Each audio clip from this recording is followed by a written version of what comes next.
Oi, pessoal, tudo bem? Para quem ainda não me conhece, meu nome é Elaine, sou professora de História e no vídeo de hoje nós vamos encerrar a Primeira Guerra Mundial. No vídeo passado, nós falamos sobre as duas primeiras fases da guerra, também sobre a participação do Brasil no conflito e a participação das mulheres nas indústrias europeias. Na aula de hoje, nós vamos ver o final da guerra e as suas consequências. Então, vamos lá? Como eu disse para vocês, a guerra se estendeu por mais tempo que os governos esperaram. Em 1917, os rumos do conflito ainda estavam indefinidos. Os Estados Unidos já participavam indiretamente da guerra. Eles emprestavam dinheiro e forneciam suprimentos para os países da Tríplice Entente. Entenda por suprimentos, armas, munições, alimentos, enfim. Em abril de 1917, os Estados Unidos vão entrar efetivamente na guerra. Depois que navios estadunidenses são afundados por submarinos alemães, os Estados Unidos declaram guerra à Alemanha e entram no conflito ao lado da Inglaterra, França e Rússia. E aí, assim, soldados descansados, treinados, alimentados, com armas, não estavam na mesma situação que os soldados europeus, que já estavam nas trincheiras, né, todas aquelas coisas que nós vimos nos vídeos anteriores. E com a entrada dos Estados Unidos, os países da Tríplice Aliança vão sofrer sucessivas derrotas. Vamos dizer assim, então, que os Estados Unidos são um reforço a mais para os países da Tríplice Entente. Antes da entrada dos Estados Unidos, em fevereiro de 1917, começa a Revolução Russa, a primeira parte da Revolução Russa. E a população daquele país pedia a saída da Rússia da guerra, o que não aconteceu. Aí, em outubro de 1917, acontecerá outra revolução no território russo, onde a população continua pedindo a saída do país da guerra. Essa saída ela ocorrerá em 1918, em março de 1918, depois dos russos terem feito um acordo com a Alemanha, porque a Alemanha estava querendo algumas terras ali na fronteira com a Rússia e os russos tinham uma revolução para cuidar. Então, assim, né, mais lógico, não com essas palavras, né, mas mais ou menos assim, olha, dá para vocês não invadirem aqui que a gente tem uma revolução para dar conta? Aí os alemães falam, tá bom, então me dá o território X. Aí, como os russos estavam numa situação, né, de uma revolução em seu território, eles cedem os territórios para os alemães naquela ideia assim, vai, dá a terra para eles, depois a gente vê o que vai acontecer. A Alemanha estava lutando praticamente sozinha contra os países da Tríplice Entente. E o presidente dos Estados Unidos, em 1918, Woodrow Wilson, encaminha ao governo alemão uma proposta de paz sem vencedores, que são os chamados 14 pontos de Wilson. Então, assim, sabe aquela ideia assim, gente, vamos acabar a guerra, acabou, ninguém ganhou, e vamos parar agora, já. Isso significa um cessar-fogo imediato. Então, cessar-fogo é assim, ninguém vai disparar mais um único tiro, tá? Essa proposta, ela, na verdade, é assim, né? O comércio internacional estava prejudicado por conta da guerra. E o governo dos Estados Unidos queria acelerar logo o fim do conflito, porque também estava sendo prejudicado. Então, mais uma vez, olha a questão econômica aí. Aí, o que acontece na Alemanha? O imperador Guilherme II é deposto, tirado do poder. E os republicanos que assumem o poder, eles assinam a sua rendição. Então, assim, eu me rendo, não vou mais lutar. Com isso, os países da Tríplice Entente saem vitoriosos do conflito. Só que a Inglaterra e a França não aceitam com bons olhos essa questão dos 14 pontos de Wilson.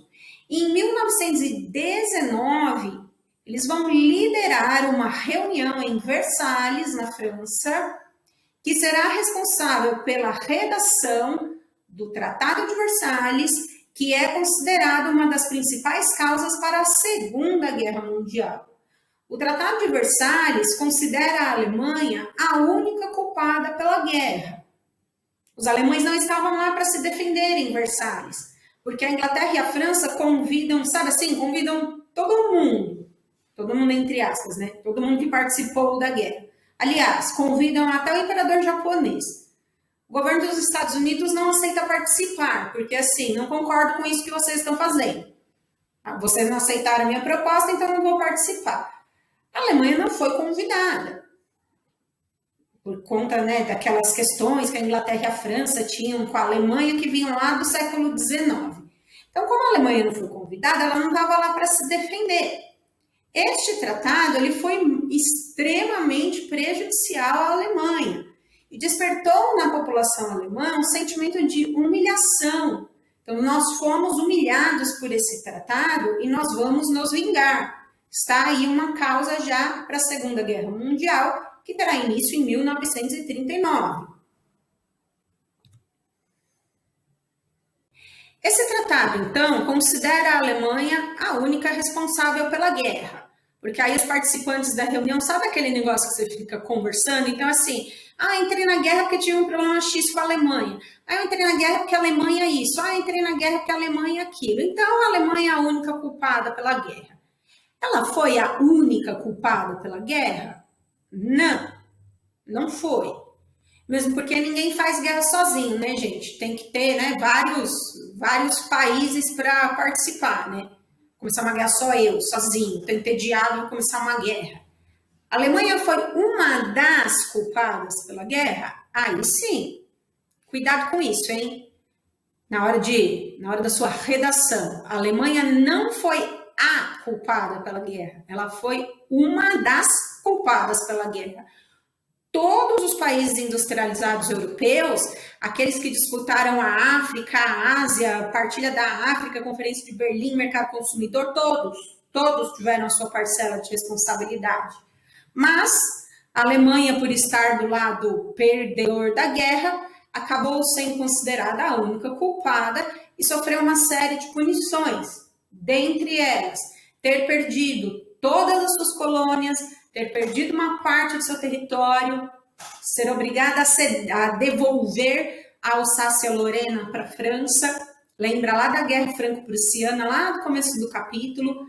A Alemanha também foi obrigada a manter uma região desmilitarizada na fronteira com a França. Então, assim, na fronteira da Alemanha com a França, os franceses podiam ter seus soldados, a Alemanha não.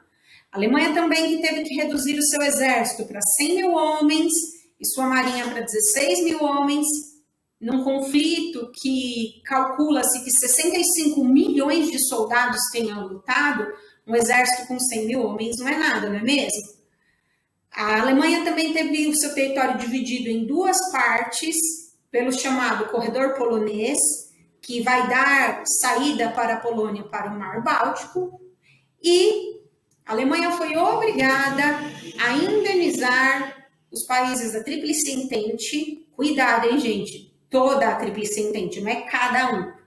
A Alemanha foi obrigada a indenizar os países, então, ao custo de 33 bilhões de dólares. Um valor extremamente, né, alto. A Alemanha tinha dinheiro para pagar na época? Claro que não, porque a Europa estava destruída pela guerra. Essa indenização, ao longo da história, ela foi sendo conversada, renegociada, aí uma época parou de pagar, e depois volta a pagar, e conversa aqui, conversa ali. Não daria para contar neste vídeo hoje. Se vocês quiserem, depois posso até fazer um vídeo sobre isso. Mas os alemães terminaram de pagar essa dívida em outubro de 2010. É isso mesmo, em outubro de 2010. Então, um tratado que foi imposto à Alemanha em 1919, onde eles tiveram que pagar essa indenização bilionária, eles saldaram a dívida. Em 2010, mas saldaram.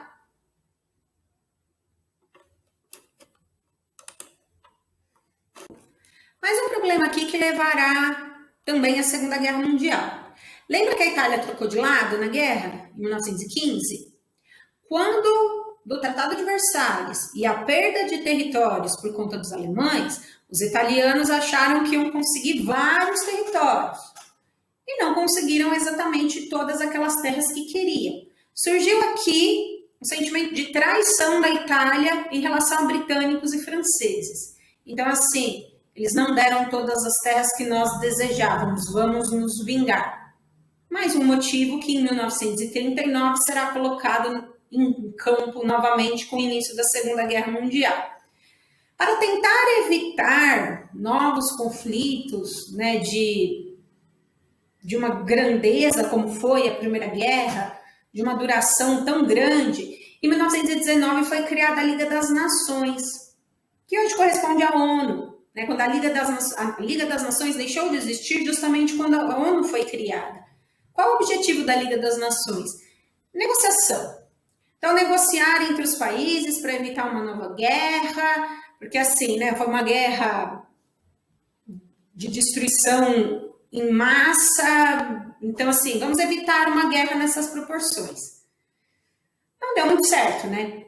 Que em 1939 começa a Segunda Guerra Mundial e também a Liga das Nações não se mostrou eficiente para evitar as hostilidades que vão crescendo entre os países europeus ao longo da década de 1920. E 1930 também, porque a reconstrução da Europa foi muito demorada, foi muito difícil, né? Porque ficou completamente destruída. Então, a Liga das Nações, que foi criada para tentar evitar uma nova guerra, acabou que não atingiu o seu objetivo. A guerra deixou um saldo de 13 milhões de mortos, 20 milhões de feridos, 6 milhões de crianças órfãs. Lembrando que esses números não são exatos, principalmente o número de mortos, nós não temos como saber exatamente quantas pessoas morreram, porque muitos morreram nos frontes de batalha, outros morreram quando cidades foram bombardeadas, os corpos não foram encontrados, mas enfim, né, nunca tinha sido matado tanta gente em um conflito. Os prejuízos econômicos foram imensos, inclusive para os países da Tríplice Entente, porque lembre-se que a guerra foi no território europeu, então assim, destruiu plantação, destruiu indústria, cidade, tudo. Então, prejuízos imensos. E acabou aquela história de, nós somos os melhores, nós vamos vencer, a guerra vai ser rapidinha, porque nós somos superiores. Acabou toda essa história. Os governos viram seus países destruídos e aí tendo que dar conta de toda aquela situação. Então, assim, né, o que nós fizemos, né? Nós achamos que a guerra ia ser uma coisa rápida, que nós íamos vencer. Então, olha aí, 4 anos depois, agora a gente tem que dar conta de tudo isso. Surgiram novos países na Europa também, países que depois, ao longo do século XX, serão anexados, incorporados, se tornarão independentes. Enfim, o mapa aí da Europa muda muitas vezes ao longo do século XX. A guerra também foi um ambiente propício para que se iniciasse uma revolução na Rússia em 1917, assunto que nós veremos mais para frente. Então, assim, a guerra trouxe consequências negativas, com certeza, muitas, a maior parte delas.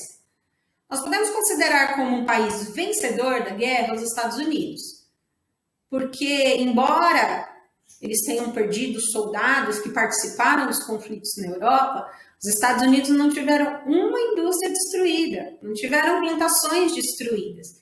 Então, após a Primeira Guerra, os Estados Unidos vão assumir a liderança do capitalismo mundial e vão ajudar nessa reconstrução europeia, emprestando dinheiro e vendendo produtos agrícolas e industrializados aos países europeus, inclusive para a Alemanha. E se não bastasse toda a destruição, a Europa também começa a conviver com uma pandemia de gripe espanhola, que teve início em 1918. A gripe espanhola surgiu na Espanha? Não. A gripe espanhola tem este nome porque a imprensa espanhola noticiava muito. Uma pandemia que se espalhou pelo mundo, que deixou 50 milhões de mortos, que chegou até aqui no Brasil. Acredita-se que a gripe, né? Porque a gripe espanhola é uma pandemia de gripe tipo influenza, né? Uma das variantes aí do vírus influenza. Acredita-se que ela tenha se originado nos Estados Unidos, entre os soldados que estavam justamente se preparando para a guerra. E aí o que acontece? Lembra que, né, a situação imunológica dos soldados estadunidenses era diferente dos soldados europeus. Então, imagina-se que os soldados estadunidenses assintomáticos tenham levado esse vírus para a Europa, entrado em contato com soldados europeus que estavam fracos e desnutridos, a doença se espalhou pelas trincheiras, matando milhares de europeus. Aí a guerra acabou, os europeus voltaram para suas casas, acabaram espalhando essa gripe entre uma população que também estava passando por dificuldades, e muitas pessoas, terminando a guerra, acabaram vindo para a América em busca de uma nova condição de vida, de uma melhor condição de vida, e acabou trazendo o vírus com ela. A gripe chegou no Brasil, vitimou um dos presidentes da República durante a Primeira República, o Rodrigues Alves, que tinha acabado de ganhar a eleição. Na verdade, né, ele foi reeleito, mas não chegou a assumir o cargo por conta, né, de ter contraído a gripe espanhola. E assim, gente, se vocês forem procurar na internet, as semelhanças entre a gripe espanhola e a Covid são, como eu disse para os meus alunos, são assustadoras. Não é assim, nossa, é uma coincidência. Tem coisa que você lê que chega a te arrepiar. Você fala assim, nossa, isso é mesmo da gripe espanhola ou é da Covid? Se vocês quiserem, inclusive, depois eu faço um material para vocês, né, falando sobre as duas pandemias. Mas assim, somando-se aos mortos da guerra, mais 50 milhões de mortos no mundo por conta da gripe espanhola. São tempos muito difíceis para os europeus. Vários países fora da Europa são afetados pela guerra também, inclusive o Brasil, como eu já disse para vocês. E os Estados Unidos vão assumir a liderança do capitalismo mundial. Isso vai acabar gerando um outro problema, que é a crise de 29, que a gente vê mais para frente. Espero que você tenha gostado do vídeo, que ele tenha te ajudado. Se você ficou com alguma dúvida, pode deixar um comentário aqui. Eu vou deixar como tela final o vídeo anterior, caso você ainda não tenha visto ou tenha ficado com alguma dúvida. Não se esqueça de curtir o vídeo, de compartilhar, que é muito importante para mim. Não se esqueça também de se inscrever no canal e ativar o sininho para não perder nenhuma notificação. Muito obrigada a todos por terem me acompanhado até aqui e eu vejo vocês no próximo vídeo. Um beijo a todos e até mais. Tchau!